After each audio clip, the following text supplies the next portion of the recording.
السلام علیکم، ویلکم کرتی ہوں آپ سب کو جنون عشق کے نیکسٹ ایپیسوڈ میں۔ چلیں جی نیکسٹ ایپیسوڈ سٹارٹ کرتے ہیں۔ اسکول آ چکا تھا، اس کی عمارت بہت پیاری تھی جو کہ سیرت کو بھی بہت اچھی لگی۔ وہ چلتے ہوئے گیٹ پر پہنچ گئی، وہاں گارڈز کھڑے تھے۔ انہوں نے ان سے نام وغیرہ پوچھا اور ان دونوں کے آئی کارڈز چیک کر کے ان کو اندر جانے کی اجازت دے دی۔ وہ دونوں گیٹ سے اندر آ گئے۔ اسکول کافی بڑا تھا، اس کے رائٹ اور لیفٹ سائڈ پر گراؤنڈز بنے ہوئے تھے جس میں چھوٹے بچوں کے لیے سلائڈز اور جھولے لگے ہوئے تھے۔ راہداری کے چاروں طرف پھولوں کی کیاریاں بنی ہوئی تھی جس میں بہت سارے پھول لگے تھے۔ سیرت ان پھولوں اور اسکول کو بہت غور سے دیکھتی تھی۔ کتنا پیارا ہے نا اسکول، سیرت نے سارے اسکول کا باہر سے تفصیلی جائزہ لینے کے بعد سمرہ کی طرف دیکھ کر کہا۔ ہاں یار، واقعی ہی بہت پیارا ہے اور یہ اسکول اس شہر کے مہنگے اسکولوں میں سے ایک ہے۔ سمرہ نے بھی اس کو تفصیل سے بتایا کیونکہ اس نے ساری انفارمیشن اکٹھی کی تھی۔ اس کے بارے میں ہاں لگ بھی رہا ہے، سیرت نے تعریفی انداز میں کہا اور چلتے ہوئے اسکول کی اندرونی بلڈنگ میں پہنچ گئی تھی۔ دروازے میں ہی ان کو ایک اسکول میں کام کرنے والی صغیرہ ماسی مل گئی جو سمرہ اور سیرت کے گھر آتی جاتی تھی۔ اس نے ہی سمرہ کو کہا تھا کہ اسکول میں ٹیچرز کی ضرورت ہے تو سمرہ نے سی وی جمع کروائی تھی۔ ان کی وجہ سے تو آج وہ دونوں یہاں آئی تھی۔ وہ ان کو اندر ہال میں لے گئی جہاں بھی گرلز بیٹھی تھی۔ ماسی، انٹرویو ہو گیا اسٹارٹ، سمرہ نے کرسی پر بیٹھتے ہوئے کہا۔ ہال میں دوسری گرلز پر ایک نظر ڈال کر ماسی صغیرہ سے پوچھا اور ٹائم دیکھا جہاں 10:15 ہو رہے تھے۔ ان کا انٹرویو 10 بجے اسٹارٹ ہونا تھا۔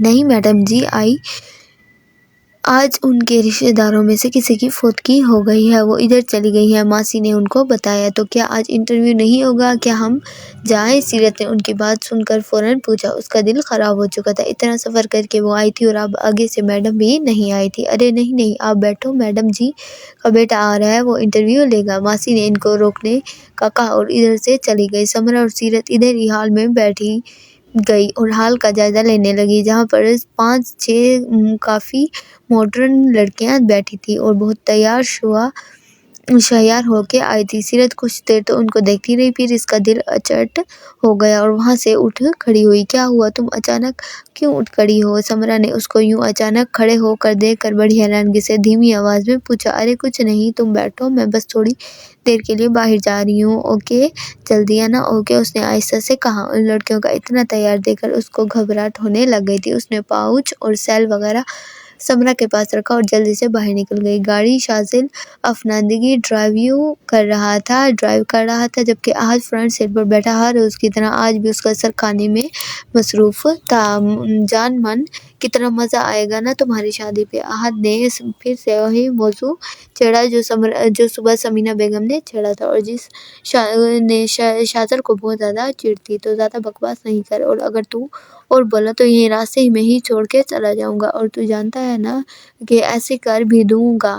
شاذل نے اس کی طرف دیکھے بغیر چڑ کر اس کو دھمکی دینے والے انداز میں کہا۔ بڑا آیا مجھے چھوڑ کر جانے والا، ایک دفعہ مجھے چھوڑ کر دیکھا تو صحیح، وہ بھی اسی کا دوست تھا۔ اس نے بھی دھمکی کی پرواہ کیے بغیر جواب دیا۔ پکی بات دکھاؤ۔ چھوڑ کر شاذل نے اس کی طرف دیکھ کر تصدیق چاہی اور گاڑی کو ایک دم سے بریک لگایا۔ گاڑی ایک جھٹکے سے رکی۔ لو اب بولو۔ اس نے گاڑی روکی اور اس کی طرف رخ کر کے بڑے ریلیکس انداز میں بیٹھ گیا۔ ارے یار، تم نے تو سچ مچ گاڑی روک دی، میں تو صرف مذاق کر رہا تھا، تم گاڑی چلاؤ پلیز، ہم لیٹ ہو رہے ہیں۔ احد کو پتہ تھا کہ وہ اب اس کو ادھر ہی اتار دے گا، اس لیے اس نے ایک دم سے پینترل اب ڈال کر خوش آمدید انداز میں کہا۔ اوہ اچھا، پر میری ایک شرط ہے، جب تک اسکول نہیں آتا تم کوئی بھی فضول بات نہیں کرو گے۔ اس نے اچھا کو اتنا کھینچ کر کہا۔ وہ جانتا تھا کہ احد اب اس کی منتیں کرے گا اور اس کی ساری عادتوں سے واقف تھا۔ ٹھیک ہے، اب نہیں بولتا، تم اب چلو۔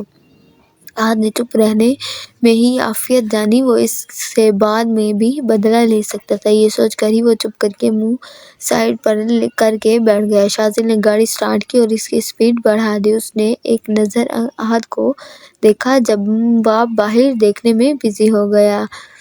وہ بھی مسکرا دیا، اسے پتہ تھا کہ احد اس کا ناراضگی کا اظہار ہے جو بس چند منٹ کا ہے۔ وہ ہال سے اٹھ کر باہر آ گئی تھی۔ جب وہ گھر سے نکلی تھی تب دھوپ تھی، لیکن اب آسمان پر کالے کالے بادل نمودار تھے جو ادھر سے ادھر ٹھیکیاں کر رہے تھے اور ٹھنڈی ہوا کے جھونکے اپنی مستی میں تھے۔ موسم کافی بدل چکا تھا، وہ خود بھی حیران ہو گیا۔ موسم کو اچانک بدلتے دیکھ کر اس کو بہت اچھا فیل ہونے لگ گیا۔ وہ ایسے ہی گراؤنڈ کی طرف آ گئی، وہاں اس کو وقت کوئی بھی نہیں جانتا تھا۔ وہ چلتی ہوئی جھولوں کے پاس آ گئی، اس کو اپنے بچپن کے دن یاد آ گئے۔ اپنے دھیان میں گم وہ جھولے پر بیٹھ گئی۔ وہ اتنی کھوئی ہوئی تھی کہ اسے گیٹ سے اندر آتی گاڑی کا نہ تو ہارن سنائی دی اور نہ ہی گاڑی دکھائی دی۔ وہ مگن انداز میں آہستہ آہستہ جھولے کو آگے پیچھے کر رہی تھی۔ سفید چادر جو وہ کر کے آئی تھی اس کے سر سے ڈھلک کر کاندھے پر آ گئی تھی۔ اسے پتہ نہیں لگا کہ اس کے لمبے بالوں کی چیوٹیاں جب وہ جھولے لیتی تو اڑ کر آگے پیچھے ہو رہی تھی۔ اس کی آنکھیں بند تھیں اور لبوں پر انوکھی سی مسکراہٹ۔ اچانک ہی اس کی آنکھ کھلی تو اس کو اپنی اس حرکت پر بہت زیادہ ہنسی بھی آئی اور شرمندگی بھی ہوئی۔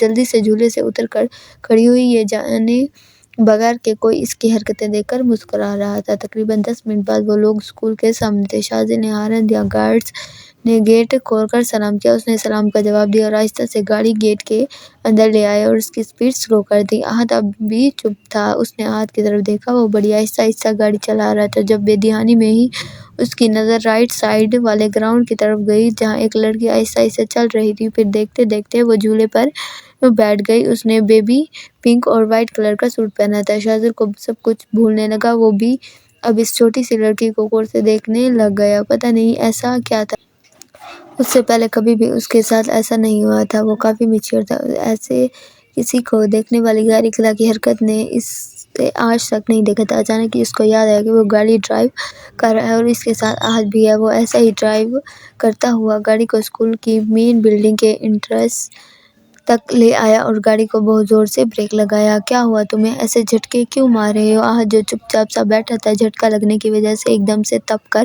بولا۔ اس کا سر ڈیش بورڈ پر لگتے لگتے بچ گیا۔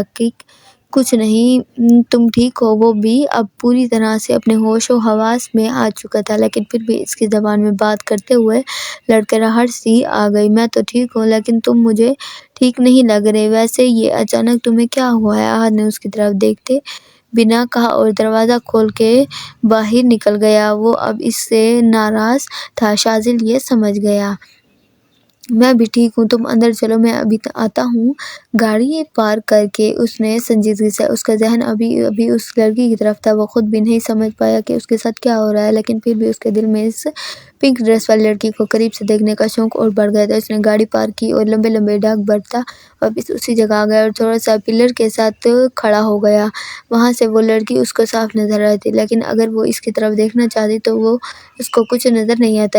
اور وہ یہ بھی جانتا تھا کہ حرکت صحیح نہیں ہے کسی غیر کو ایسے دیکھنا، لیکن پھر بھی وہ دیکھ رہا تھا۔ اس کو ایسے لگ رہا تھا جیسے اب یہ اس کے اختیار میں بھی نہ ہو۔ وہ شاذیل افریدی جو بہت ہی پریکٹیکل انسان تھا، جو ایسی باتوں کو پسند نہیں کرتا تھا، لیکن آج وہ خود ایسی حرکتیں کر رہا تھا جن انسان نے لڑکیوں کی طرف آنکھ اٹھا کر دیکھنا بھی ضروری نہیں سمجھا۔ آج وہ لڑکی کو دیکھنے کے لیے دیوانہ ہو رہا تھا۔ وہ لڑکی بھی نہ جانے کس دھیان میں جھولے پر بیٹھ کر اب اس کو آہستہ آہستہ ہلا رہی تھی۔ چلیں جی، آج کی ہماری ویڈیو تھی یہاں تک۔